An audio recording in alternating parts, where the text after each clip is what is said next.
What's up, everybody? Happy Friday. Happy Friday. We are here a few minutes late. What are we at? 12:06. Okay, 6 minutes late. Sue me. We're a couple minutes late. But that's because we're getting great information for you. And I see that you guys have already loaded up in the chat, which makes me feel really great because I think we're going to get some good bets for you here momentarily. I tweeted out earlier today, our record has been ridiculous. College football, NFL props at the end of the show. So just so you guys know, if you're new to the show, if you're new to checking us out, we spend an hour with you, but maybe an hour and a half every single Tuesday and Friday live. You can comment on YouTube. You can ask your questions on YouTube if you're following along there at the Sharp Football Analysis. Just search for that. We'll pop up there on YouTube. And we're going to be breaking down all types of things on the Friday show. It's all about betting. It is all about betting. We've got one of the preeminent college football analysts out there who's going to be sharing some of his best bets coming up. We've got our great NFL analyst who's going to be sharing a lot of her favorite props, which have been crushing, as well as sides and totals.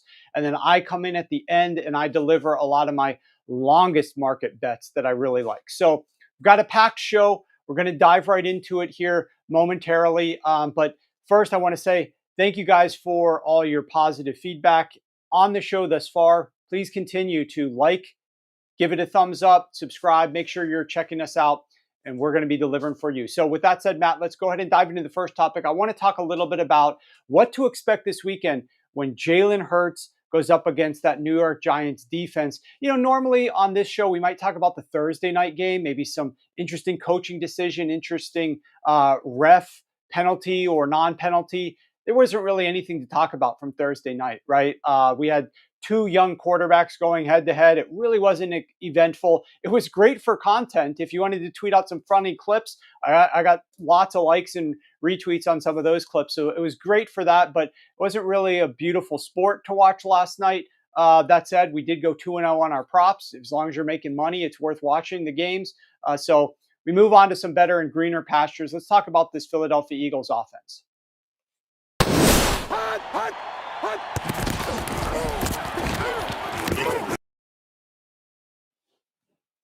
Jalen Hurts has been pressured on 45% of dropbacks this season, the highest pressure rate of any quarterback in the NFL. Yes, even more than Deshaun Watson. Now he's going to be missing his starting left tackle. Part of the issue has been that Hurts is averaging 2.9 seconds to throw. That's the number 3 highest rate in the NFL. Even when he's had A.J. Brown and Devonta Smith on the field together, his time to throw has decreased a little bit, but is still up at the top of the NFL. And he's still getting pressure at one of the highest rates, the number 2 highest rate in the NFL.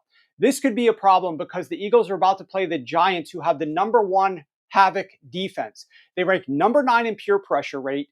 And when they get pressure, they make it count. They rank number 2 in EPA per pressure dropback and number 1 in pressured sack rate. They're allowing just 4 yards per attempt and a 38% completion rate when getting pressure. Jalen Hurts is the number 3 most sensitive quarterback to pressure. When he's not pressured, he ranks number 1 in yards per attempt at 9.6, number 2 in EPA per attempt, number 3 in completion rate. But when he does get pressured, he drops all the way down to 4.5 yards per attempt. That's number 28. His EPA drops down to number 25. He's massively sensitive. I use the terminology sensitive to pressure. That's what he is. One final note of context, the New York Giants pass rush in 4 of their last 5 games. Look at the quarterbacks that they've played. Joe Burrow, Dak Prescott, Geno Smith, and Jaden Daniels. Do you know what those 4 quarterbacks have in common? They rank number 7, number 8, number 12, and number 15 in fastest time to throw the football. They get rid of the ball very quickly. And even though the Giants have been going up against quarterbacks that are getting rid of the ball so quickly, they are still number 1 in havoc rate. Now they're going up against a quarterback who holds onto the football at the 2nd highest rate in the NFL. I think there's going to be a lot of opportunity. We got to see the final injury status on Brian Burns, on Dexter Lawrence, the defensive line. The press, what they've said to the media is that they've been resting. They've been playing it cautious, that they're both going to be out there and they're both going to be playing in this game. So we'll just have to see what that final injury report shows. But I'm excited to see what happens if that pass rush can get after Jalen Hurts and how the Eagles try to come up with answers to it because the Eagles' answers to pressure haven't been great this year. And they're just, it just was really shocking to me when I saw those pressure numbers. There's no excuse behind that offensive line and the teams that they've been playing for the Philadelphia Eagles and Jalen Hurts to rank number one in pressure rate accepted. There's just no excuse. They've got to figure out a better solution, but I don't know that it's going to come this week against the New York Giants. We're going to watch the games and find out. So with that said, I got a few more topics that we're going to get into NFL-wise, sprinkled throughout the show. We've got some great bets that we're going to sprinkle, but now we got to get to our college football betting expert here, Ryan McCrystal. All right, Ryan, you are a ridiculous 13-4 on the show. That's 76%. And we've got a huge weekend of college football. So let's jump right into some of your picks and analysis. First game on deck, Texas is laying 4.5 to 5 points. I'm looking at my odds screen right now. We are still at that number of about 4.5 to 5 points. That really hasn't changed since this morning. Georgia has won 44 out of 45 regular season games.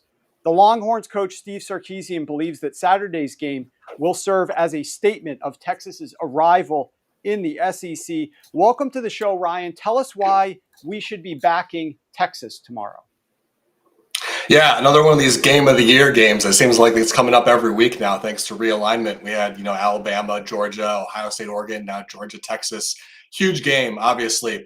I'm actually surprised that I landed on Texas in this game. Just sort of my gut instinct before I really started digging into it was that I was probably going to try to avoid the spread and maybe look for another angle with the total or like a first half line or something like that. But as I dug into these numbers, everything just kept coming up Texas. And really the first factor here is Carson Beck and how I think the Texas defense can affect him. Georgia tends to protect him really well, but when he has been pressured, he's been shaky. And going up against a good defense like Texas, I think that's going to happen a little more often in this game. In a clean pocket this year, Beck is completing 72% of his passes, 9.1 yards per attempt. He's been very effective.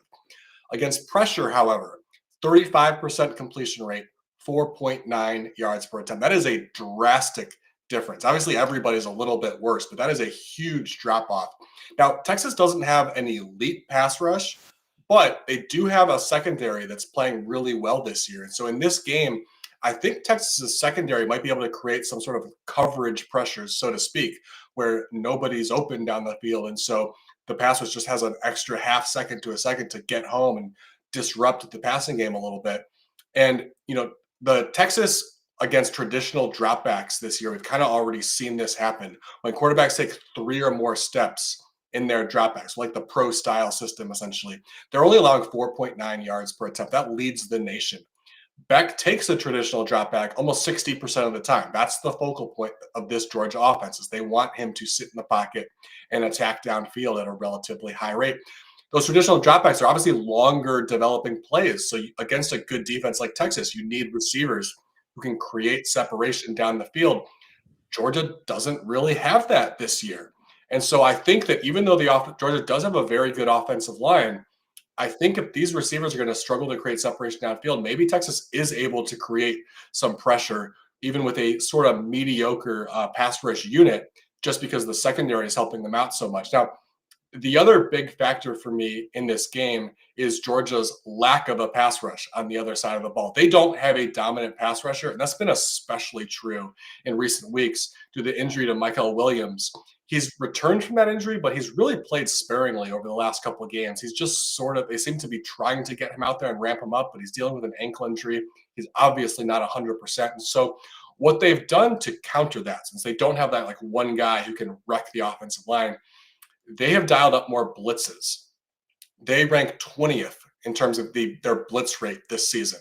That's higher than you would expect for a team like Georgia. These dominant defenses with a ton of talent, they tend to have the talent to just bring 4 guys and still get home. And that's not been the case for Georgia. In fact, without the blitz, they only rank 62nd in pressure rate. That's surprising for a team like Georgia that usually dominates in the front 7. Now, when they bring a blitz, it often has worked for them because Jalen Walker is one of the best blitzing linebackers in the country. So the blitz has been effective.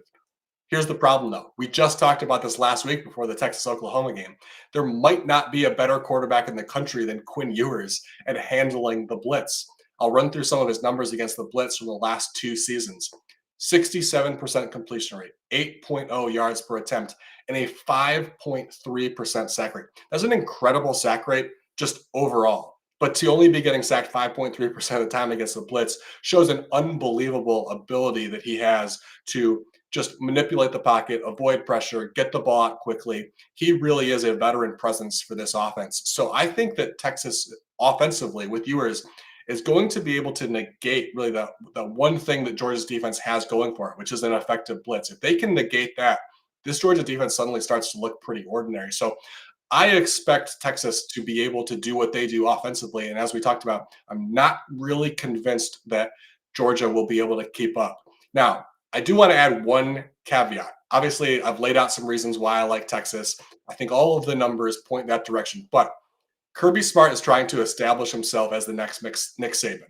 And he's really close to that. It's been 7 straight years entering this year where he is a legitimate national championship contender. That's Saban-like with a couple national championships mixed in there. But over the last 5 or 6 years of Saban's career, there were a few times where through the first half of the season, Alabama did not look like a juggernaut. And every single time, Saban was able to pivot, make some adjustments midseason, and turn things around. So I think this is sort of like the true test of whether Kirby Smart is just a good coach who built a really talented roster or whether he is really on Nick Saban's level. If he is on Saban's level, then he might just show up and win this game outright, make some adjustments that we're not necessarily anticipating, and prove that he is the elite coach in college football. But we haven't seen that yet, so I'm going to trust the numbers, and I'm going to take Texas and lay the points. All right, we've got a couple guys in the chat that are saying that Sarkisian has a terrible record versus top 5 teams. Be careful. Texas has played some bad teams, Ian and Tony. So we'll see. We'll see if Ryan is accurate on this one with regard to laying the points with Texas at home against Georgia. Let's go to the next game. And we've got Alabama at Tennessee. Both of these teams are 5-1, Ryan. The loser of this game likely loses out on a chance to get one of 4 first-round byes in the college football playoff. Tennessee has won the last game in this series 2 years ago in a 52-49 thriller, but lost the prior 16 in a row to Alabama. Now, Alabama is reeling a little bit. 2 weeks ago, they lost to Vanderbilt. Last week, they got lucky that South Carolina didn't force overtime when they missed a 2-point conversion. Show us on the Sharp Football Show why we should be backing the Crimson Tide here. Yeah, obviously kind of a tricky matchup to analyze as both teams have kind of faltered a little bit over the last few weeks. You'd certainly rather bet on a game where you trust consistency from the two teams. Consistency good or consistency bad. It just makes you a little more confident. So it's kind of a tricky matchup to analyze. But I'm going to trust the better offense and the better quarterback and take Alabama against the spread here. Jalen Milroe is the primary reason. He has improved drastically from last season and just improved by light years from where he was in the first half of last season. One of the really key areas that I think that he's improved in that I think matters in this particular matchup is his ability to handle pressure. Last year, he was making way too many mistakes under pressure, taking sacks at a really high rate. It limited Alabama's willingness to let him hold the ball in the pocket longer. And obviously it created negative plays, which were killing drives.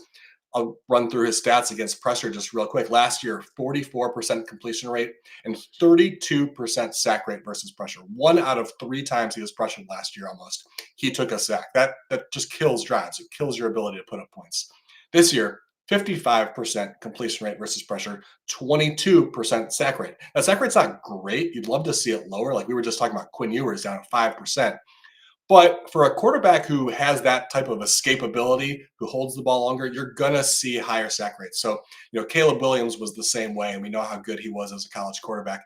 You're going to see a higher sack rate. So down at 22%, you can live with that because he's going to make some big plays also to make up for it. Now, if Tennessee can't disrupt Milroe and the pass rush, I don't know how they're going to be able to slow down this Alabama passing game because I have some serious questions about Tennessee's secondary. Now, Tennessee's pass defense numbers right now look really good, but they have played absolutely nobody with a pulse in terms of the passing game. I mean, they were just coming off that game a few weeks ago against Oklahoma. Oklahoma cannot throw the ball. One of the worst passing teams in the country, and that's one of the better teams that Tennessee has actually played this year. So one of the big red flags that I want to point out to, since obviously some of their like raw numbers look pretty good, is their ball hawk rate, the rate at which defensive players make a play on the ball in coverage. Tennessee ranks 92nd overall, and on throws of 10 or more yards, they rank 97th. So even though some of those raw numbers still look pretty good, I really think that's influenced by who they've played. The fact that they're not making plays on the ball, I think speaks a little bit more to the talent. And so I think if Tennessee can't get pressure on Miller, can't disrupt the passing game that way, I think Miller picks apart the secondary and puts up points. And I'm just not so sure that Tennessee can do the same thing on the other side of the ball because Nico Iamaleava, Tennessee's quarterback, super talented, but he is not progressing at the rate that we expected him to. There have been some flashes, but the consistency is not there. And so what Tennessee has done is they're leaning more on the run this year. In fact, they're leaning more on the run this year than they did last year, even when Joe Milton was their quarterback. And they did not trust him to throw the ball downfield. The running game's been very good. Dylan Sampson's a great running back. But I think last week, Florida may have laid a blueprint for how you can slow down this Tennessee rushing attack. Josh Heupel's offense, it's like the ultimate spread offense. They use the entire field, sideline to sideline, and spread you out and force you into light boxes. But if you don't respect their passing game, you can still stack the box. And so Florida did. 47% of Tennessee's handoffs last week were into a stacked box. That's hard to do against Tennessee offense when the passing game is clicking. And it worked. Sampson had 27 yards on 10 carries into a stacked box. So I don't know why you wouldn't look at that, every defense moving forward, and say, if Florida can do this, we can do this and slow down Tennessee. And I have a lot of confidence that Alabama will do that because they're already doing it against everybody they've played. They've stacked the box at least 55% of the time against every SEC team they've played this year. So it seems to be the style that Kane Womack wants to do on defense. And Florida kind of laid out the blueprint for this is the way to do it against Tennessee. So I think it will probably work out for them and they can slow down the rushing attack, which has been the one area on offense that has still been clicking at a high rate for Tennessee. Now, there is one thing I want to point out. You mentioned the loss to Vanderbilt. If you can lose to Vanderbilt, you can lose to anybody in the SEC. Even though Vanderbilt's better this year, they're not the type of team that should be knocking off Alabama. So I wanted to look into a little bit more of like what happened? What did Vanderbilt do? And can Tennessee potentially build upon that, replicate that success? The reason why Alabama lost that game is Vanderbilt held the ball for 42 minutes. Alabama's offense still moved the ball when they had the ball. They just never had the ball. So how did Vandy control the ball for 42 minutes? Well, they played very slow, obviously. Is Tennessee going to be able to do that? Tennessee ranks 16th in pace of play. They're probably not going to dramatically change the way they play offense for this game. Josh Heupel's never done that before. He plays fast every single game. So they're not going to slow down and bleed the clock. The other thing that you need to do, in addition to playing slow, is you need to convert third downs. Tennessee, they kind of struggle on early downs. They rank 59th in third and long avoidance. So they're putting themselves in bad down and distance spots a little too often. And even when they get short to medium opportunities on third down and 3rd and 6 or shorter, they only rank 54th in conversion rate on those plays. Vanderbilt ranks 3rd. That stat, when I saw that, I'm like, oh, it all falls into place now. You can totally see why Vanderbilt was able to pull off that pressure. If you're able to just do a decent job on 1st and 2nd down and then convert those 3rd and short and medium at a really high rate, that's why Vanderbilt's winning these games. That's why they pulled off that upset. Tennessee's not going to play slow enough, and they're not going to be able to convert those opportunities. So I feel pretty confident in here in saying that Alabama is going to be able to pull off this victory on the road. All right, there we go. Let's go to the last game that you've got analyzed. Now, as you guys might know, if you don't, here's a reminder. Ryan writes up these games and he's got analysis over at sharpfootballanalysis.com. So if you want to read some write-ups or some more picks that he's got, you can go to sharpfootballanalysis.com and find all that information there. Last game up, Ryan, you want to tee up is Michigan at Illinois. In Michigan's final 6 regular season games, they are going to play 4 teams that are currently ranked in the top 25. This is their first such game when Michigan travels to take on Illinois. This line was actually Illinois by 1 point earlier this week. It is now shifted strongly to Michigan at -4. I'm looking at the screen right now. It's -4 juiced, and there's a couple of 4.5s that have popped up as well. They lost in their last game to unranked Washington. They benched their quarterback, and now they're moving to the 3rd string quarterback, Jack Tuttle. Why do you think the Wolverines are going to rebound on the road. Yeah, I like Michigan in this matchup, and I definitely lean Michigan against the spread. I prefer to play the money line, though. The main reason why I like the money line in this is that it has the potential to be a very low-scoring game. Something like 13-10 is certainly on the table, and if there are so few points on the board, it just makes it a lot harder to cover even a field goal spread. Even if Michigan is sort of controlling the game, if there aren't a lot of points, it's going to be harder to cover by more than a field goal. So lean Michigan against the spread, but I really like the Michigan money line, which I believe is minus 175 last I checked this morning. Another reason why I like it, if it is a low scoring game, is Michigan has an elite kicker. Dominic Zavada, he's perfect down the year from field goals, including 4 of 4 from 50 plus, might be the best kicker in the country. So if we are in one of those low scoring games and it comes down to the last second kick, Michigan is perfectly positioned to win that type of game. But the reason why I like Michigan overall is I think it's a huge mismatch when Michigan is on offense and their ability to run the ball against Illinois. They lost to Washington 2 weeks ago because Washington actually has a good run defense. And if you can slow down Michigan's run, well, they can't throw the ball at all. Maybe the worst passing offense in all of Power 4. So you got to be able to stop the run against them. Well, Illinois, they rank 89th in opponent-adjusted yards before contact per attempt. Michigan ranks 21st. So Michigan, for all of these struggles on passing downs, even though teams know they're going to run the ball, they are still producing. And so you're going to need a very strong run defense to slow them down, even though you know it's coming. Illinois just can't do that. Obviously, since we know Michigan is going to run the ball, you're going to stack the box a lot, right? Well, Illinois, with a stacked box this year, they rank 119th in yards before contact per attempt, 116th in yards per attempt overall. And because Illinois can't stop the run, they rank 119th in third and long rate on defense. Only 16% of opponents' set of downs have reached a third and long scenario. So if Illinois can't stop the run, they can't force Michigan into obvious passing downs. Michigan might just run up and down the field on them all day and not throw the ball. And that seems like a possibility. We saw Michigan do that to Penn State in the second half last year, where they didn't throw a single pass. That could happen this weekend against Michigan. They could have maybe 2 or 3 passes all game because I don't know that Michigan is going to be able to stop the run. So I like Michigan to get back in the win column in this game. All right, Ryan, excellent. Well, we're going to put your outstanding record to the test here, 13-4 on the show. Good luck this week. You guys make sure that you're following Ryan on X, and you can get all of his information over at sharpfootballanalysis.com. Before we go to our next guest, Pam, who's going to be touching on NFL with her best bets and props for the weekend, I want to dive a little bit into an interesting aspect of this Seattle Seahawks at Atlanta Falcons game.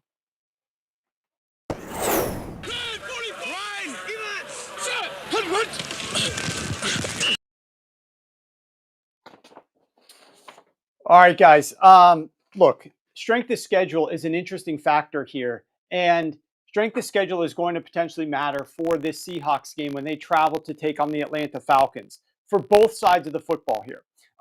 If you look at the Seattle Seahawks, the first 3 weeks of the season, everybody was so happy out in Seattle because this team was undefeated. They were rolling with their new head coach, Mike Macdonald. Their pass defense ranked number 1 in every single metric. EPA, success rate, yards per attempt, number 1 across the board.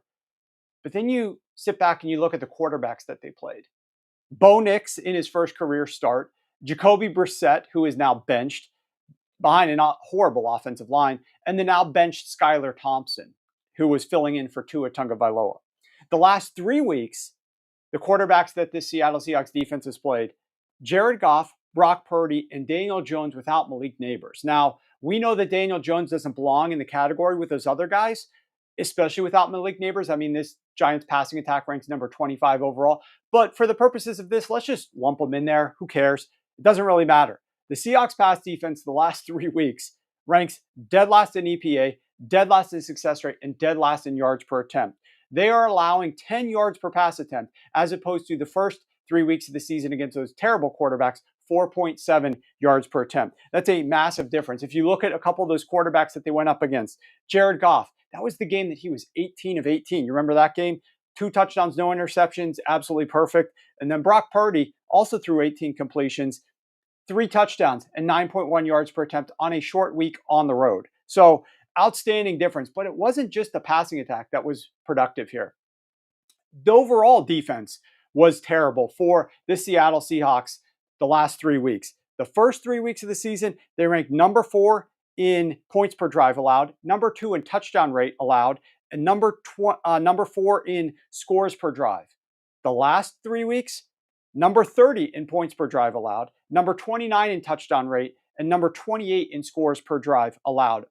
They're allowing scores on drives at over double the rate that they were the first 3 weeks of the season. Now, the Atlanta Falcons, this is another team. Strength of schedule factors in here as well on that side of the ball to an extent. But if you look at Geno Smith, the last 4 pass rushes that he has faced, he's gone up against the number 2 Giants, the number 5 Dolphins, the number 7 49ers, and the number 10 Detroit Lions.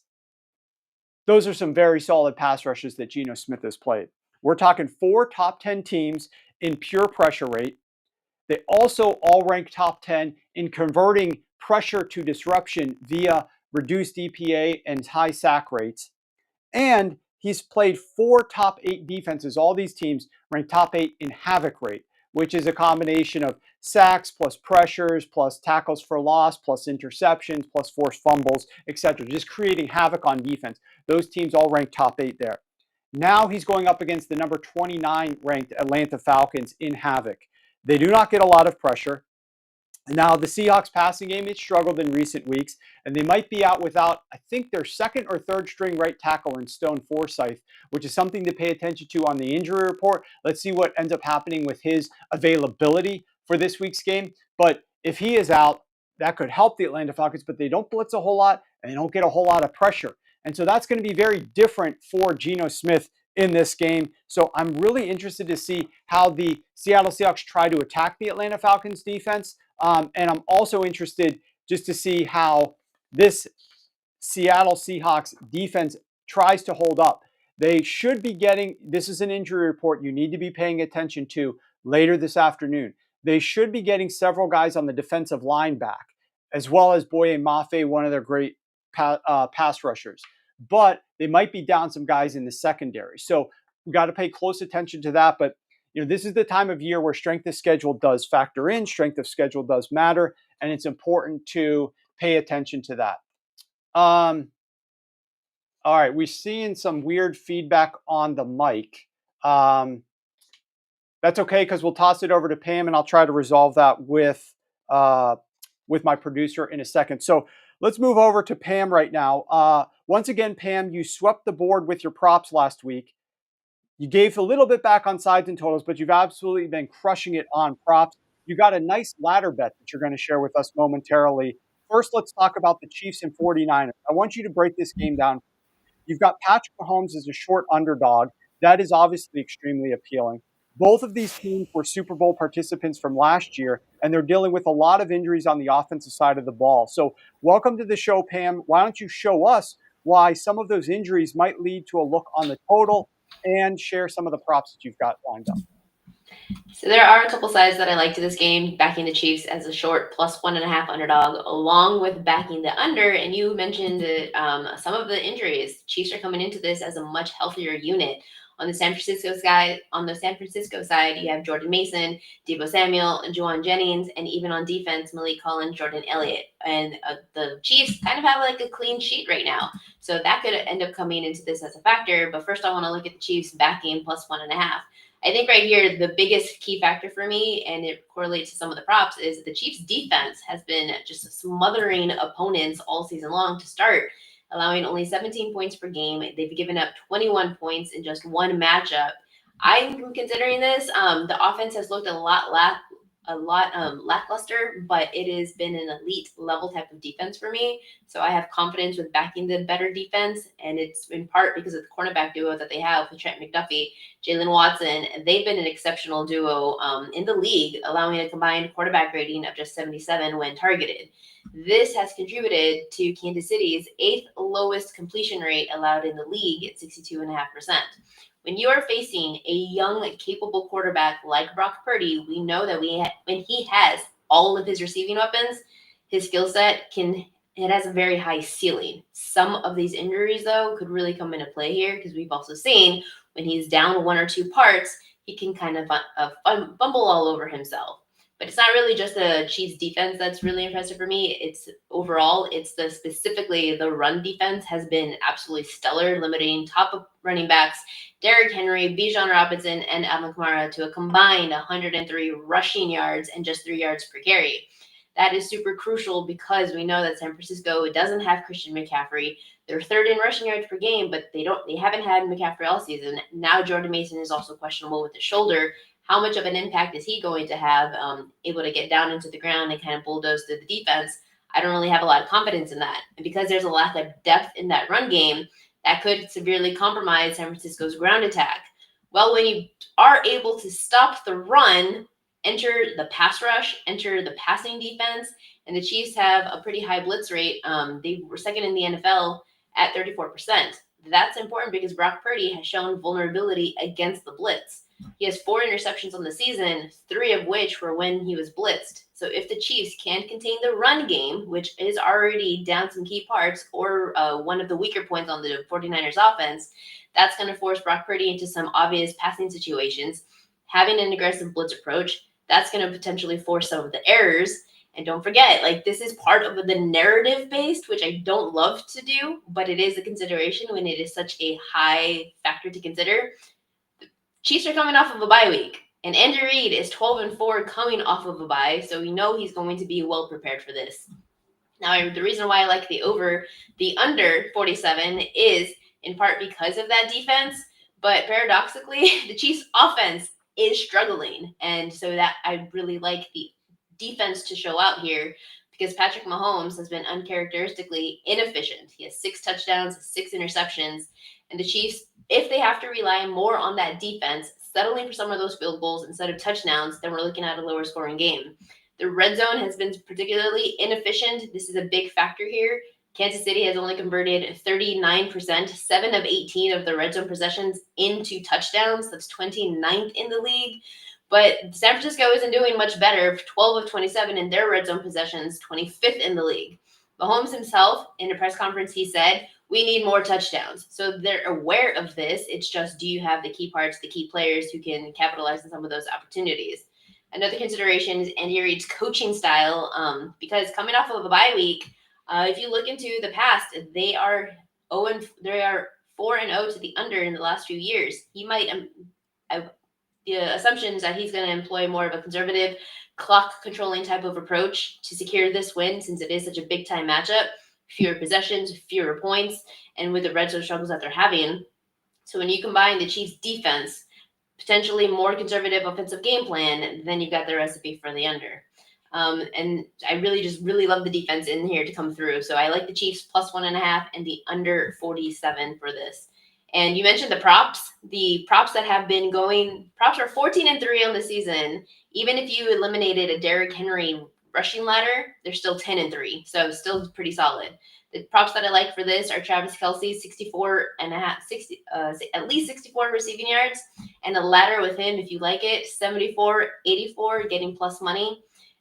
Here, the quarterback duel is going to be fascinating. Brock Purdy leads the league in air yards per attempt. Patrick Mahomes, not so surprisingly, because of all the issues that they're having on offense, conservative, averaging the fewest air yards, but leading in yards after the catch per completion. This is such a contrast in styles, so I'm going to focus on Mahomes. Short game precision here, particularly its impact on Travis Kelce. So Kelce has been getting a lot more targets as of late, 89 yards, 70 yards in his last 2. And the 49ers have shown vulnerability to tight ends, especially with not having Rashee Rice. Kelce's target share has also jumped up to over double what he had when Rice was on the field. The big concern is, he's going to be matched up against Fred Warner's elite coverage. Well, Kelce has done really well against the 49ers in the past and Warner, torching them 93 yards in 3 of his 4 matchups. So it's more of a chess match when it comes to contrasting styles. So I'm going to bet on Mahomes and Kelce to have that connection. They have that rapport. That's his go-to guy when he needs to be bailed out of something, exploit some of that short game advantage. And I like Travis Kelce in the latter. All right, Travis Kelce in the ladder there. And now we've got the Monday night game, Pam. We've got a big game here with the Baltimore Ravens taking on the Tampa Bay Buccaneers down in Tampa. Tampa returns from their hiatus. They went over for the hurricane. They went over early, stayed there, brought their family members to New Orleans. Now they're back to Tampa, their hometown, to see what happened there from the hurricane and then to try to rally the community around this game. But you're looking at the other side there. You're looking at the Baltimore Ravens.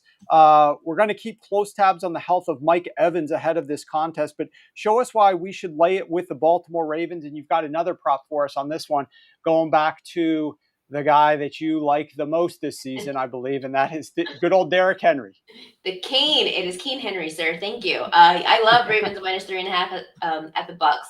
It has a lot to start with historical context. The Ravens are dominating the series, winning 5 straight against the Bucks. It's their largest active streak against any team in the NFL. But it's not really a coincidence. It's a pattern that sets the tone for Saturday because Ravens offense is elite. It is beyond just being good. It's a juggernaut. They lead the NFL with 453 yards per game. What makes them such a threat, I mean, it's kind of spilling the obvious, right? They have mega balance in it. You can beat them through the air. You can beat defenses through the air, on the ground.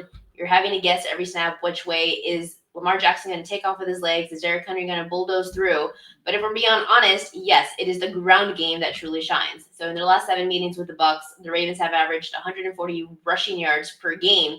That's impressive on its own, but this season they're leading the league 205 rushing yards per game, and that's not just good, that's historically good. At the heart of the offensive machine, Lamar Jackson. He's having another stellar season. This is what we know of him, throwing over 1,500 yards. He has 10 touchdowns, but he also has 400 yards on the ground on his own. That's a stat sign. That's a stat that alone can make the Bucs defense kind of nervous because we don't know ever when Lamar Jackson is going to take off. And you see it in his history. Jackson is 5-0 against NFC South teams in his career. In those games, Jackson is averaging 65% completion, 65 rushing yards per game. Now, we know you mentioned it. Who do I love to back? The King, and he's tied right now for the NFL for rushing yards with a 704. His efficiency, big playability, it's off the charts. And he's 30 years old, and he's just showing no signs of any regression. Averaging almost 6 yards per carry. He's already found the end zone 8 times on the ground this year. So when you have Henry's bruising style of play with Jackson's elusiveness, then you've got a ground game that seems unstoppable, leading the NFL with 114 yards per game on runs of 10 or more yards. This is a very efficient run offense. And you see it in their downs. When the Ravens reach the third down, they're converting at a league high 52%. Tampa Bay's defense, this is where we see it mega lopsided. The Bucs' runs defense has been the biggest weakness for them. 24th in opponent yards per carry, 28th in opponent rushing touchdown percentage. When they're giving up scores, they are giving up rushing touchdowns. So against the league's best run attack, I just see a big recipe for disaster. And just to put it into perspective, the Ravens are averaging 205 rushing yards per game. The Bucs are giving up big yards on the ground, allowing rushing touchdowns at an alarming rate. It's a solid run game, which is why I do like Derrick Henry to score at least 2 touchdowns against the Bucs at +185. He has 8 on the season. He gets stronger as the game goes on. He seems to have a fourth quarter dominance to where he just is in complete control of any game that he gets involved in. High-powered offense, creating red zone opportunities. There's an opportunity for multiple scores. Plus, this is more of a historical context and more narrative-based, but Henry is 2 touchdowns away from his 7th season with 10 or more rushing scores. If he were to have 2 against the Bucs on Sunday, then this would put him in a tie with Adrian Peterson and trailing only LaDainian Tomlinson for consecutive seasons reaching this milestone. I would imagine this is something that he wants because prior to the season, he talked about reaching some of these milestones that he was up for, one of which was the 10,000 yards. So he's always been somebody who likes to have these records on his resume. I imagine this is one that he's going to be trying to contact with. So with his current form, the Bucs defensive woes, +185 for 2 touchdowns, looks like great value. I would probably be even doing first touchdown. Anytime touchdown is heavily juiced. That's why I'm aiming for 2. All right. Well, we've got a great matchup in store. We've got to pay attention to, as some of the users said, George said, Mike Evans' injury. That's going to help your Ravens side if you're on that. And also, we got a little bit of weather potentially to deal with down there in Tampa. It's been a really windy season right now for them. We also might have a little bit of precipitation in the forecast. So we'll keep our eye out on that one. That's part of the reason that the total has been dipping down a little bit, as well as the Mike Evans injury. So thanks, Pam. Once again, you guys can follow Pam over at sharpfootballanalysis.com. Make sure you're following her on X. We tag her in all the shows as they get tweeted out. Make sure that you guys are subscribing to us over on YouTube. Search for Sharp Football Analysis. Give us a thumbs up. Make sure you turn on your notifications. We join you live every single Tuesday and Friday, which is today's show. And on today's show, we're soon going to be diving into a little bit of NFL referee analysis as to why that's going to matter, as well as we're going to be talking a little bit about some of the longest props, some of the props that I love that market the most. But first, I've got to tell you that we have absolutely been rolling so far this season from a service perspective. And we've got a special deal for you right now. You've seen producer Matt show the code up there. You get 50% off rest of season betting packages. Now, we've obviously already been reducing the price of these packages throughout the course of the season. So the prices are getting prorated, but now we are giving you a one-time deal to get in right now for 50% off. Why should you be interested in this? Well, first of all, if you've been following the show, you know that some of the college stuff we've been doing on this show has been incredible. 13-4. Well, that's carried over. We have won for 7 straight weeks in college football for the service. Okay, 7 consecutive weeks of winning. We're over 60% on the year for college. We also have been winning in the NFL and winning in props. Basically, every single package that you might be interested in buying here, because you can buy a variety of packages, 50% off. You have been up on the year. NFL is 139-87, including props. That is 62%. College is 64%, 43-24. Combined, if you were betting $100 on these games, every single game that we have been giving out based upon our unit structure, you would be up over $8,200 through 6 weeks of the season. And we still have the rest of the season to go. Plus, that doesn't include the 2-0 on last night's game where we hit 2 props. We hit Bo Nix rushing over, which, guys, if you guys are in the chat, I apologize for that. You know why? Because we should have laddered it. I mean, we easily hit the over, but the guy had like 75 yards rushing. Some of these passes that he was throwing, absolutely ridiculously bad. So we should have laddered that prop and we would have won even more money. And we had hit the over on the estimate rushing yardage. Unfortunately, he fumbled at the end, didn't impact us because we had 14.5 rushing yards. And he ended up, I think, with 29. But that was rough for him because Sean Payton is looking for that number 2 behind Javonte Williams and trying to figure out, is it going to be McLaughlin or is it going to be the guy he drafted, Estime? It looked like they might be trying to give Estime a little bit of run here, but I'm sure Payton is not going to like that fumble that he had late in the contest. Obviously did not impact the outcome of that game. So show 50, get you 50% off any package for the rest of the season. Highly encourage you guys to check that out on the website. Okay, with that said, now we got to talk about some ref analysis, and we'll bring on our referee expert over at the website, Joe Gibbs. All right, Joe, let's walk through a couple of games here. The first game up is Sean Smith's game. And if you've been following us for a little while, you now know what Sean Smith means when we bring his name up. If you've been following us since last year's AFC Championship game, that created quite a stir with Taylor Swift's Chiefs, you know what Sean Smith means to the games. Joe, why don't you tell us what Sean Smith means to the Jets at the Steelers game and how the way that he calls games could potentially impact the outcome? Okay, so first off, to follow your point, he's not a good home field referee for his career. Home teams are 40, 56-4 against the spread, so 42% against the spread when Sean Smith's officiating the game. As far as this year, as far as the emphasis on certain penalties, 61% of the Smith's crew penalties on the offense. That's well above average. Right now, the average is about 52.9% on the offense. That means less penalties on the defense. They're calling 26.5% of their overall penalties on the defense. That's below the average of 33.5%. Now, why this matters is the Jets' defense is one of the most penalized in the NFL this season. They're ranked second, allowing automatic first downs via penalty on the defensive side of the ball. The Steelers, and this is quite surprising, they rank third as a beneficiary of automatic first downs via penalty. A lot of these have come from roughing the passer, which is surprising. They lead the league, the Steelers do, as a beneficiary of roughing the passer penalties. And we saw last Monday night some some questionable calls in that Jets and Bills game. Both teams received one, but the Steelers are number one as a beneficiary. Now, here's the thing. The Sean Smith crew have yet to call a roughing the passer penalty this season. Again, that ties into their lack of defensive penalties. And every season that he has been a head referee, they've never ranked at the top, and they've never been close to the top. So we should see a more let them play type game here, which I think helps both defenses.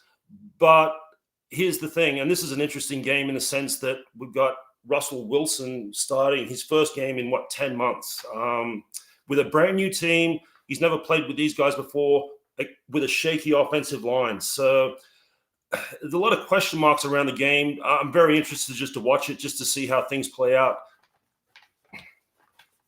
All right. Yeah, that game obviously is going to be fascinating. We're going to see Aaron Rodgers with former teammate Devontae Adams and what they can do. I absolutely think it's a sketchy decision for the Pittsburgh Steelers to move to Russell Wilson in this particular game, just because of the pressure that the Jets can bring.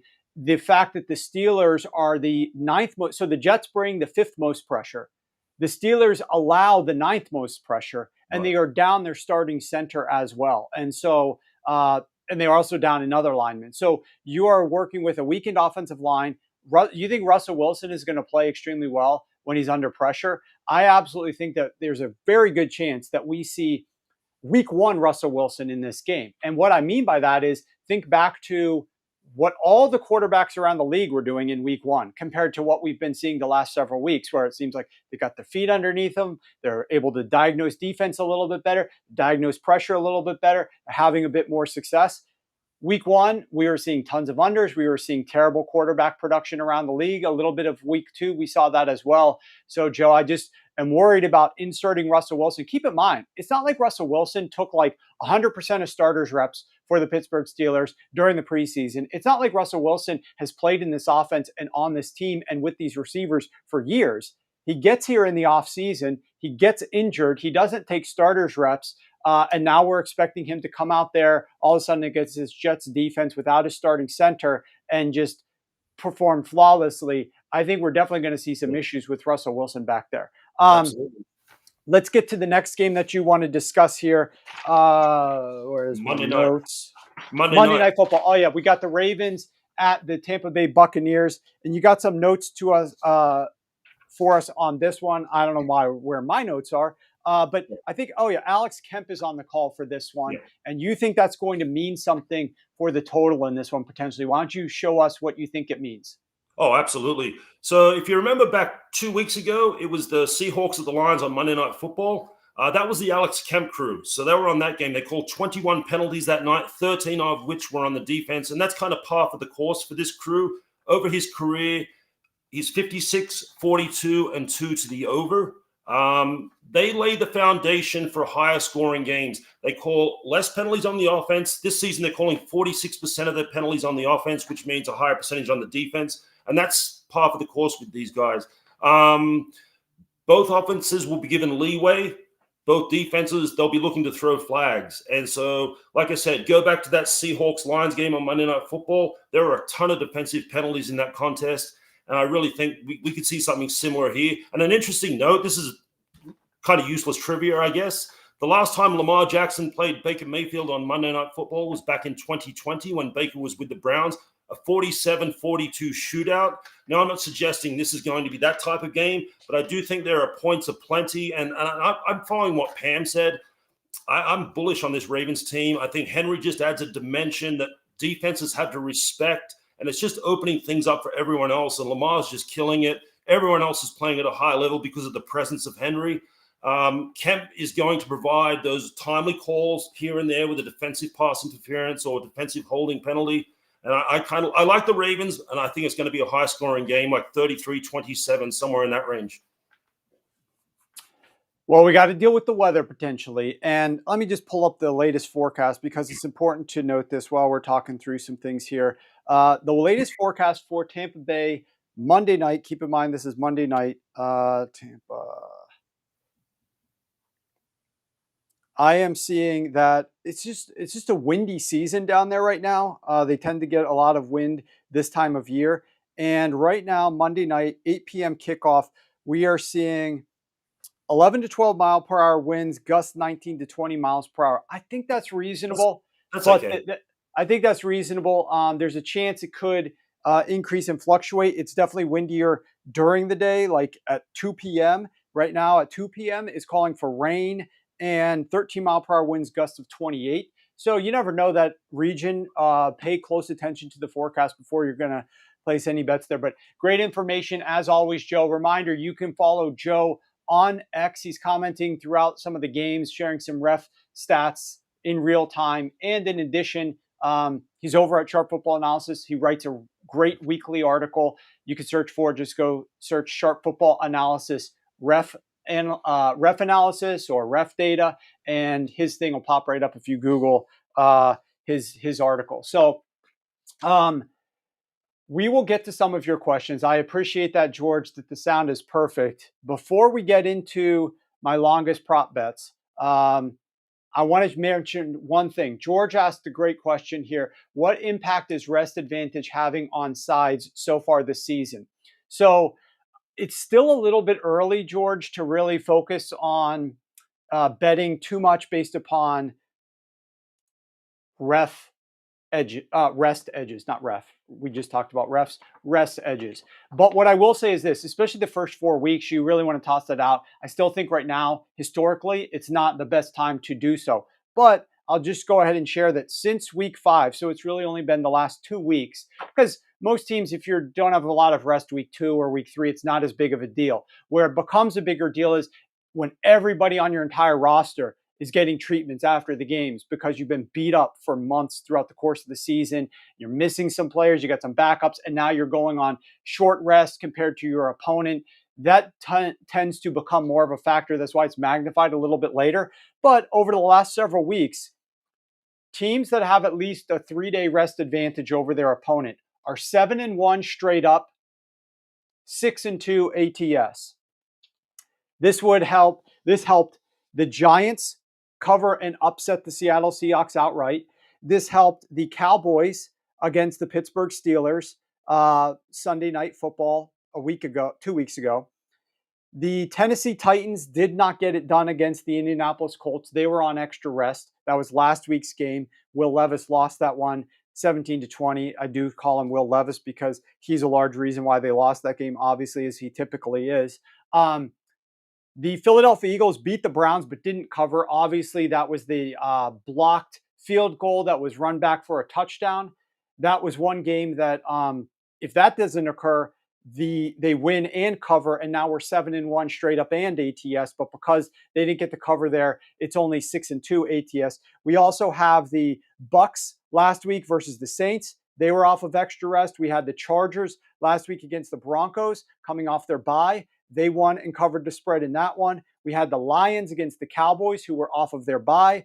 They won the game in a blowout fashion. And we had the Atlanta Falcons against the Carolina Panthers, who obviously off of a bye or off of a Thursday night game against the Saints the prior week, had the extra rest and absolutely dominated the Carolina Panthers. So we are seeing a lot more teams get this job done. Who falls under this category this week? That would be the Seahawks at the Falcons. That would be the Dolphins at the Colts, if you're jotting these down. That would be the Vikings at the Lions. That would be the Rams at the Raiders. Rams home versus the Raiders. Vikings home versus the Lions. I apologize there. And that would be the Chiefs versus the 49ers. Chiefs on the road at the 49ers. Those are, 5 teams that have at least 3 days of extra rest this week over their opponents. Very small sample size. It usually is a successful thing to incorporate. I never just bet only one thing, bet one factor. That's not what I tend to do, but it is something that you can start incorporating as the weeks go by. And if you guys ask me questions on the in the chat, I'll always try to get to them. That was a good one there by you, George.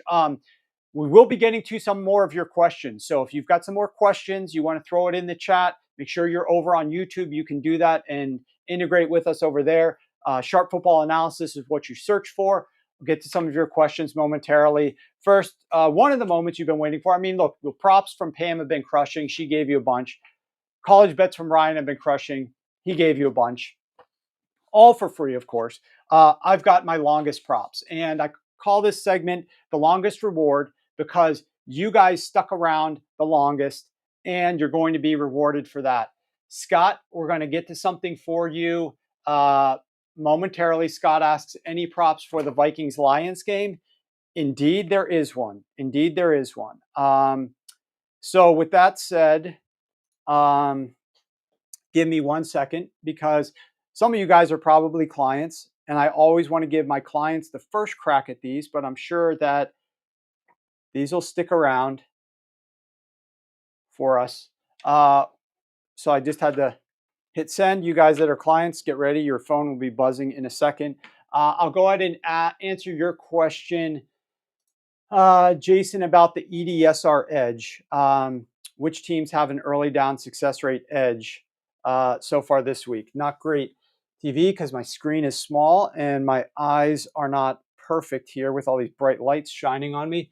But we have got one of the biggest edges this week is for the Indianapolis Colts against the Miami Dolphins. Although, that was a large part with Joe Flacco rather than Anthony Richardson, which is who they're going to be going back to this week. We also have the Jacksonville Jaguars against the New England Patriots. Again, there's a quarterback shift there. So they're going with Drake May, not Jacoby Brissett. Is the offense a little bit better? Is the O-line a little bit healthier? But Jacksonville did qualify there. In terms of a couple of road teams that we were looking at, you actually have this is a little wild, but it's basically because of the defense, the Tennessee Titans against the Chicago Bears. Wait, not against the Chicago Bears. What the hell am I looking at here? That's an error. It is the Houston Texans against the Green Bay Packers. The Houston Texans against the Green Bay Packers. It's largely because of the Houston Texans defense. So that's where that is. Okay, let's get to the first prop. We're going to do this live with you guys. I want you to go to the game that Scott mentioned. Go to the Vikings-Lions game on your apps. Now, unfortunately, FanDuel doesn't have these up yet, or at least not this one, longest stuff. So don't go there. I would recommend going to MGM or Caesars or ESPN or Hard Rock. Those are the best. DK, not as great, but I still think it's going to clear. Navigate to that. Go to the receivers. We're going to be looking at the longest reception prop. And we're going to go on Jameson Williams of the Detroit Lions, longest reception over 21.5 yards. Go on Jameson Williams, longest reception over 21.5 yards. So it's 21.5 at pretty much all of those books. The only book that I see that does not have 21.5 is 22.5 at DK. Overs -115. I still think he's going to clear that. I also am dabbling a little bit on his total yards because I think he's just going to have the volume in this game. So let's talk a little bit about why I like this prop a lot and wanted to share it with you today. Jameson Williams has hit this in 4 out of the 5 games that he's played this year.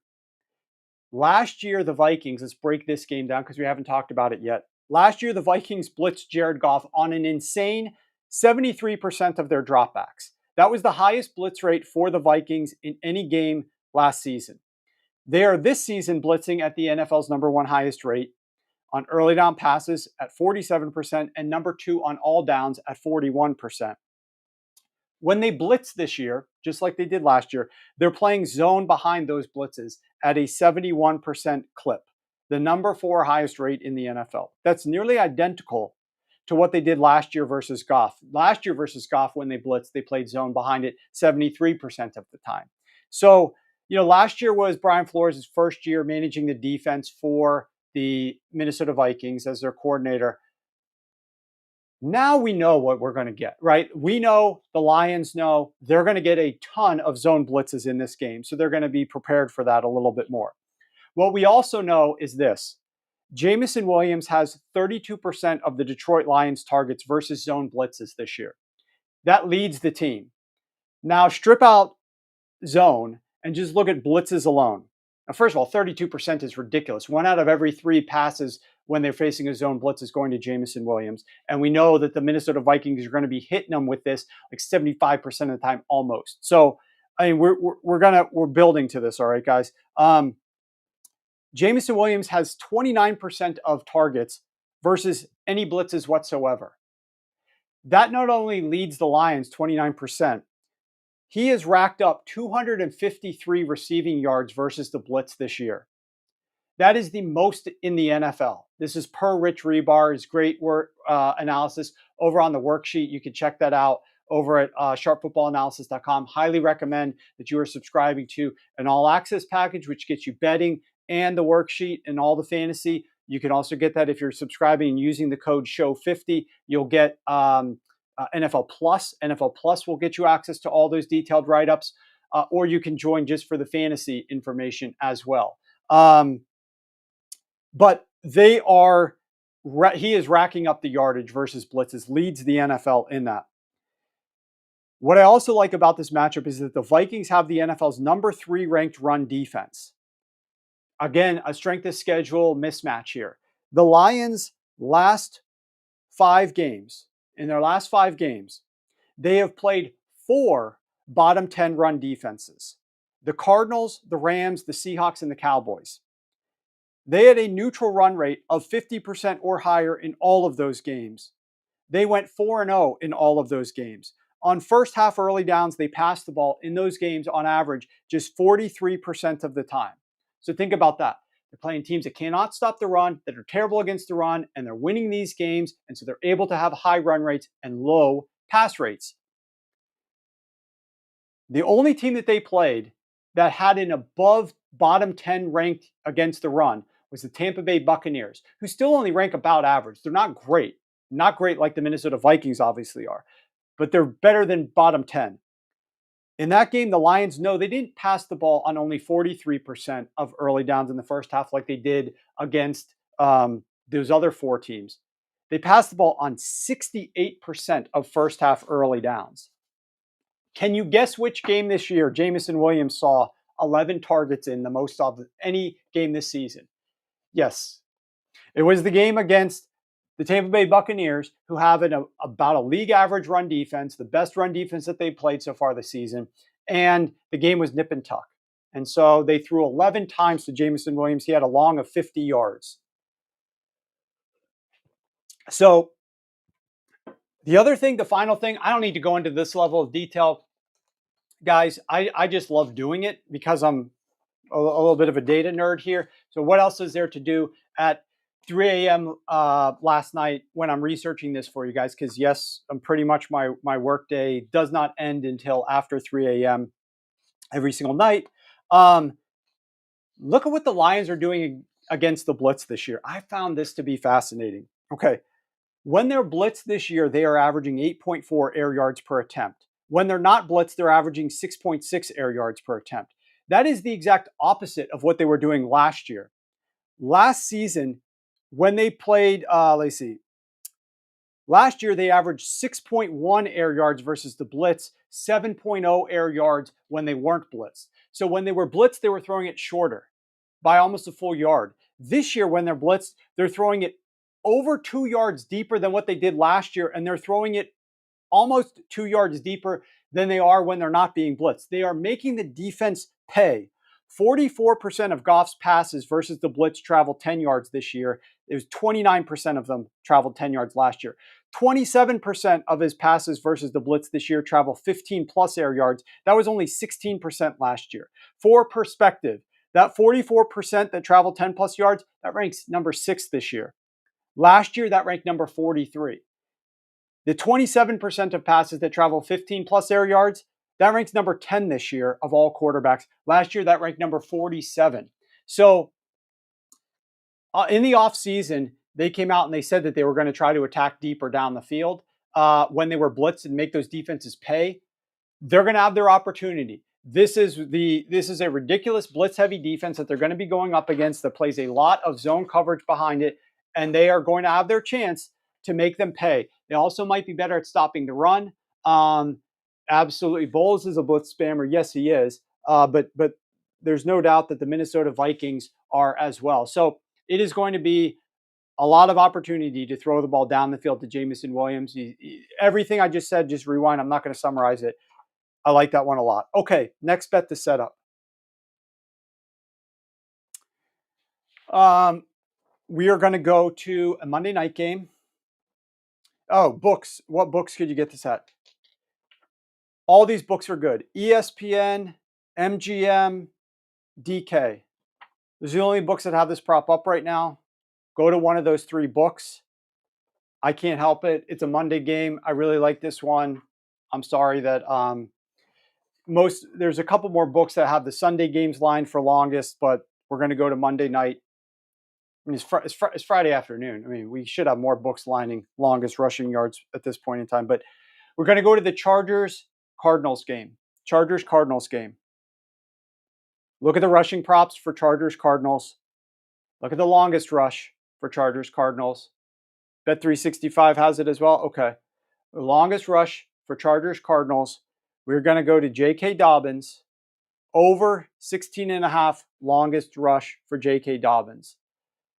You get this at minus 110 at MGM, minus 110 at ESPN Bet.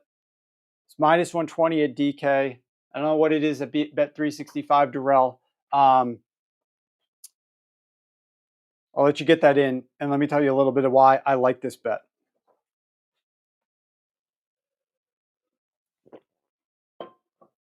Okay, you got it in? J.K. Dobbins has just played 3 top 10 run defenses in succession. The Chiefs, the Steelers, and the Broncos. In 2 of those 3 games, he was also dealing with these 3 factors. A very injured offensive line,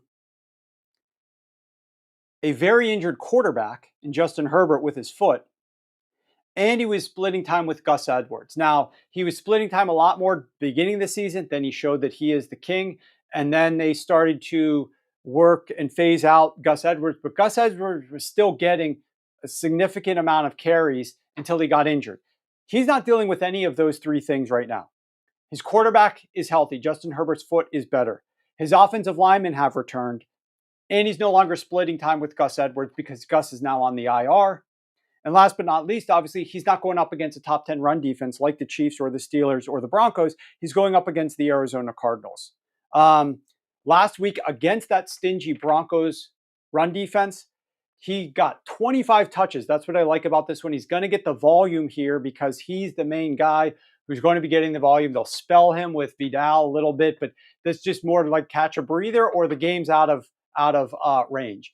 When the game matters, the beginning parts of the game, just like Javonte Williams for the Broncos yesterday, we're going to see J.K. Dobbins. He had 25 runs against the Broncos. He had a long of 20. Much better run defense. I just think through volume and through team health and through the ability to have some good run fits and schemes that they are going to have success against this Arizona Cardinals run defense. This Cardinals run defense isn't the worst in the NFL by far. It's just a little bit below average. There are some things that I do like about it, but I just think in this particular matchup, J.K. Dobbins is going to have enough attempts to go over this number. So that's the second one. There are a number of other props that I like this week a lot that'll be coming out to subscribers pretty soon this afternoon. But they don't relate to the longest category. There's a couple other longest ones that I like. These were the 2 that I like the most. Let's see how we end up doing here. But there are some others that I'll be getting out that I really like as well. Okay, with that being said, let's get to your questions here. What else do you guys have? Chargers have scored first. Big Fire Horticulture says Chargers have scored first every game this season, according to Rich's worksheet. J.K. Dobbins' first touchdown potential here. Absolutely. Absolutely. I like that one. I've got another one for you. I've got another prop for you that has nothing to do with NFL. I want to slip this in. I'm sorry to derail the train of thought from a Q&A perspective here. I'm going to go to NCAA football props. I'm going to go to rushing yards. You can't bet NCAA props everywhere. Some of you guys aren't going to be able to bet this, but for those of you that can bet NCAA props, let me find it here.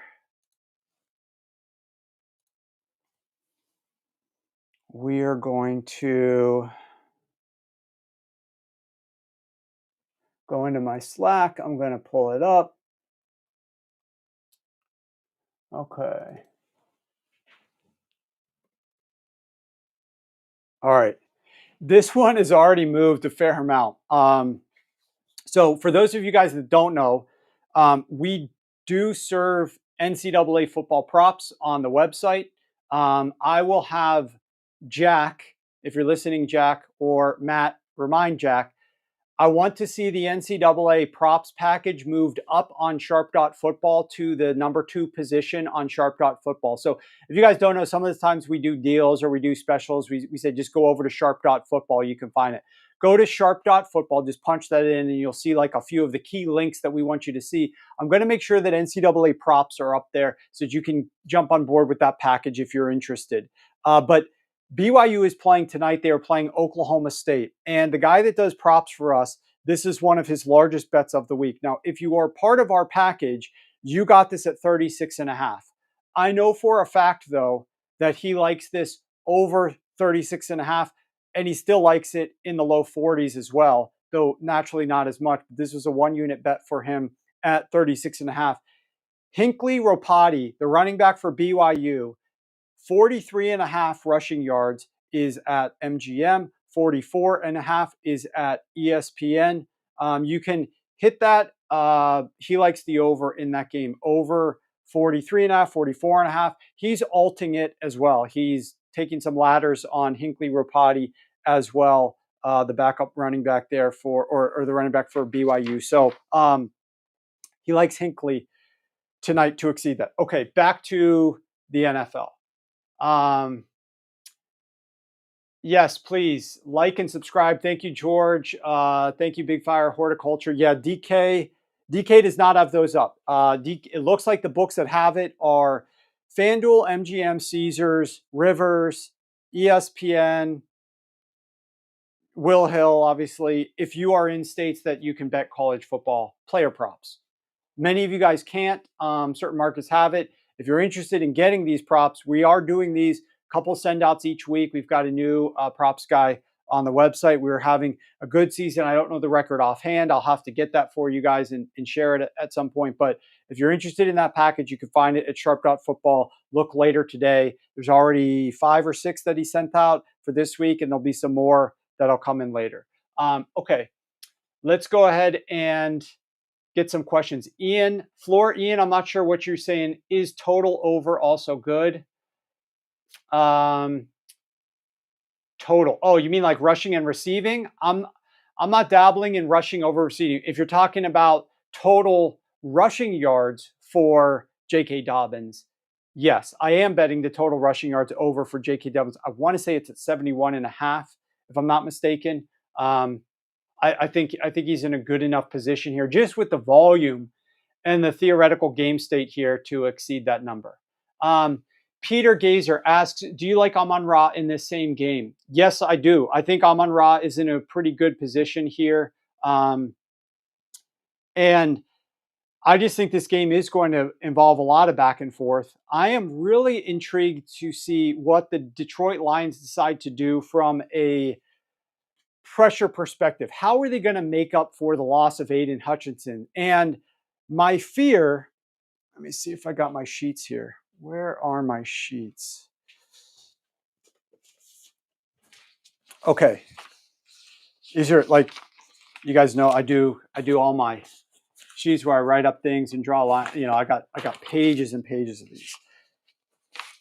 My fear is that they end up going more blitz heavy and play more man to try to get pressure on Sam Darnold. And I may have shown this before, but this right here is, let me see if I got a pen right here. Okay. This right here is Sam Darnold. All right. EPA per attempt when pressured, EPA per attempt when not pressured. Sam Darnold right here ranks dead last in the NFL when he's pressured. He is the most sensitive to pressure. The farther this line is away from this diagonal axis here, the further you are away from that, the more sensitive you are to pressure. This Jalen Hurts, massively sensitive to pressure.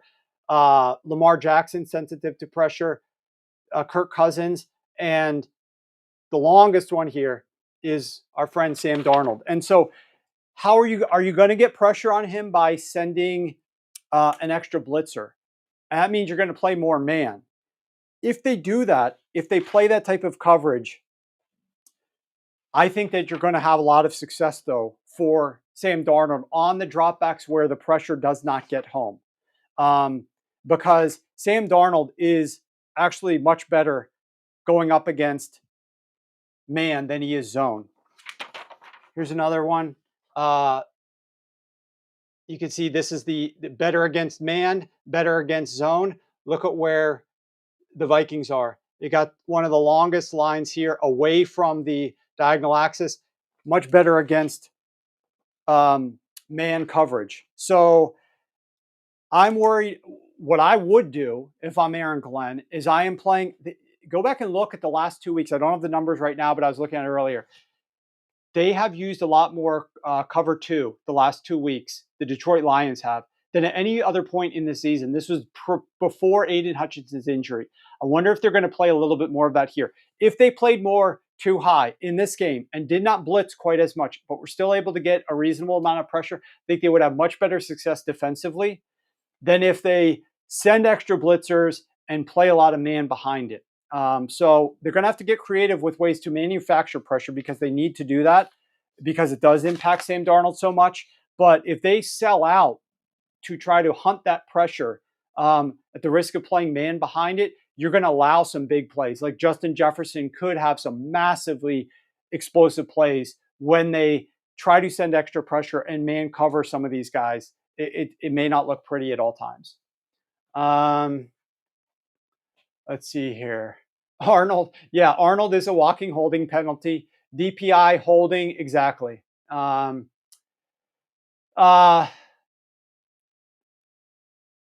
So Tyler Neitler asks if I do have a favorite team, and Big Fire Horticulture said once a Skins fan. I guess maybe just because of locale, I was a Skins fan, but I really never actively rooted for the old Redskins. For a long time, I have just rooted for efficiency, improving efficiency, no matter what the team is, no matter who the coach is or the quarterback is. I like teams that are more efficient. I sometimes mock teams that aren't as efficient. It's nothing personal. I don't hate any teams. I dislike certain coaches that continually think archaically, do not evolve, do not try to game plan against opponent weaknesses. So you may see me commenting more negatively about those types of coaches, and inherently then you probably believe I dislike those teams. That's not true. I feel that when you speak loudly about things like that, you're more likely to drive change, which ultimately would positively impact those teams' fan bases. So that's what I kind of think is very ironic about the whole you hate our team and we're going to defend our team. We're going to defend the status quo of our team. You can't say anything negatively about our team because that's my team. If you're not happy when you go to sleep at night, if you lay your head on that pillow and you're such a big fan of your team, but your team's not winning Super Bowls and there's something that's preventing you from getting over that hump and there's something that's making you unhappy, don't come out publicly and like defend every move that your team is making. Be realistic and honest about the weaknesses and issues that your team has, because until you address those and solve for those, you're not going to be able to reach that ultimate pinnacle of what you want as a fan, which is to win Super Bowls. So that's what I understand, being defensive to some extent, but you also have to be realistic about your team and wanting to get better. No opinion on Nebraska at Indiana, Caleb. Geno Campbell Williams is certainly very much better in a dome versus outside, markedly better. That's a correct assessment. And I think that's what is going to make it quite intriguing what the game plan is here. They have been passing at a high rate. I don't understand. It's natural for a young team and young coaching staff to struggle. They had a bad, in my opinion, a bad game plan against the Giants. I've shared this before, so I won't belabor this point. They ran the ball too infrequently against the New York Giants. They tried to drop back and pass with an injured offensive line against one of the best havoc pass rushes in the New York Giants, got pressure on Geno, disrupted the passing attack, and the New York Giants won that game. They looked at the results. They said, we did not run the football enough. We didn't try to take advantage of it enough. And as a result, they let one poor game plan impact the next game plan, which where they shouldn't have been so predictably run first. They come out with their run the damn ball hats. They announce their plans to the media, and all they're doing on 1st and 10 is giving the football to their running backs. Naturally, it's not very successful because the defense is playing for that. You come out and do exactly what you thought that they were going to do. 2 bad game plans in a row. Decompress. You have 10 days off. You played last Thursday, 2 Thursdays ago. Time to prepare. Go to Atlanta. How are you going to play against this team? Are you going to be more balanced? Are you going to skew more pass heavy, which they have been? I'm really looking forward to seeing what they decide to do in that game, because you are not going to hit explosives or strike down the field with a lot of success against the Atlanta Falcons. But if you are patient underneath, you should be able to have some success throwing the football. And you are finally, like I said earlier, going to have a game where Geno Smith is not going to be dealing with a top 10 havoc rate defense, which he's been dealing with in like 4 of the last 5 weeks. So he is finally going to be able to go up against a team that ranks at the bottom of havoc, at the bottom of pressure. That should bode better for the Seahawks passing attack if he just finds the open guys and plays within himself and doesn't try to push the ball too far down the field. Those safeties in Atlanta, they will absolutely turn you over. They will bait you into things. They are savvy. They protect explosives. Just got to be careful, but you can have a lot of success if you pass underneath against them. Peter asks about the longest reception for Justin Jefferson. Yeah, if honestly in this game, I was talking to Rich about Justin Jefferson late last night. If I'm betting Justin Jefferson in this one, I agree with Rich's philosophy here. I would look to longest, and I would look to some of his alt overs. He would be a guy that I wouldn't really dabble with his like total yards. I would look for the upside here from him and just hope that he really splashes, but don't risk as much on like the standard receiving yards. Elvis wants Geno to cook. Hopefully that happens. Marco, we'll get a couple more questions here. Marco asks, do I think the Raiders are regretting their Antonio Pierce pick? Yeah, I'm not sure if they are or not. I certainly would be. I certainly would have never made that pick, though, from the beginning. So just some of the things on a weekly basis there and the way that he calls out his players, I just don't think he's a head coach, right? They're just some guys that are really good at coordinators. He's never even been a coordinator, right? Like he's what was he, like a linebackers coach? He was in the right place at the right time to get the opportunity, and did well enough, but those tend to never go as well the next year. So that's just like you're starting with a very low bar because those types of moves tend to fail badly the very next year. So he's falling into that category. It's potentially nothing against him. But there are a lot of good coaches, like good play callers on the offensive side of the ball or the defensive side of the ball that are good at what they do. They just aren't like fit to be a head coach, right? It's not like even our opinion that they're not. Like they sometimes realize it. Other owners realize that they don't want to hire this guy to be a head coach. He maybe was a head coach and failed. You know who these guys are. They're now longstanding, solid defensive coordinators around the NFL. Maybe one day Antonio Pierce could be in that category, but I don't even know if that would be the case. I just think that he is not the man for that job, certainly. I did look at Bijan. Appreciate you, Melissa. I did look at Bijan, and that might be something that's on the menu later. Thank you, George. Q&A segment is valuable. I appreciate it. Yes, Nick, Pierce is rah-rah and no game plan. Yes, he does punt from the opponent's side of the field frequently. frustrating to say the least. We called him out on our show. Okay, guys, what are we at here? 1:30 on the nose. I started 5 minutes late. We'll give you 1 hour, 25 minutes of my time here. Appreciate you very much. If you enjoyed this show, please make sure that you give it a thumbs up. Please share some comments. It helps the algorithm on YouTube. We're trying to grow this YouTube show, continue to bring on guests, continue to get some benefits from this. Also, 50% off anything at the website. Use the code SHOW50, 50% off. We're up over $8,000 for a $100 better. No matter what package you get, it's been prorated from the start of the year, and you're now getting 50% off of that. A great opportunity to get in at a low point. It's kind of like buying a player low before they're about to explode. We've already been exploding though, so somehow you're still able to get this at a very low discount. Take advantage of that. Appreciate you guys. I hope you all have a great weekend. Thank you, Scott, for the kind comments. Everybody stay safe. Enjoy the college football games tomorrow. Enjoy the NFL on Sunday, and we will see you back here on Tuesday at noon.